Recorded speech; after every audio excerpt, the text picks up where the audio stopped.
Hello दोस्तों, नमस्कार। कैसे आप सब? उम्मीद करते हैं आप सब बहुत ही अच्छे होंगे। आपका स्वागत है नया भोजपुरी ब्लॉग में। दोस्तों, आज हम सुनाने जा रहे हैं देवी पचरा गीत। अगर पसंद आए तो लाइक से सब्सक्राइब जरूर करें, साथ में बेल आइकन घंटी दबाना ना भूलें, ताकि जो भी वीडियो मैं अपलोड करूँ आप सब तक पहुँच सके। चलिए ये सुनाती हूँ। थोड़ा सा आप लोग प्यार दुलार दिखाइए, पूरा वीडियो देखा कीजिए। बहुत मेहनत लगता है वीडियो बनाने में। अगर पूरा वीडियो नहीं देखते हैं कमेंट करके ज़रूर बताया कीजिए कि हमारा ये वीडियो कैसा लगा। चलिए ये सुनाते हैं, नहीं तो वीडियो बहुत ही लंबा हो जाएगा। ऊंचे पहाड़वा से निकली दुर्गे मैया, हो कि घूमे लगली ना, हो कि घूमे लगली ना।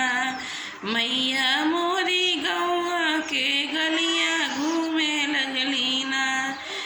घूमत घूमत होई गे दोपहरिया, हो कि छहाई बैठी ना, हो कि छहाई बैठी ना।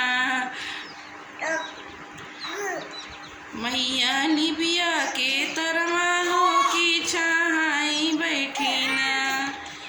हो मैया निबिया के तरवा, हो कि छहाई बैठी ना।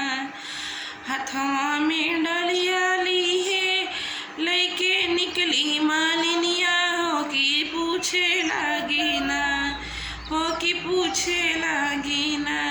दुर्गा मैया से बतिया, हो कि पूछे लागी ना। दुर्गे मैया से बतिया, हो कि पूछे लागी ना। गलिया घूमत घूमत होई गे दोपहरिया, हो कि कही दे तू ना।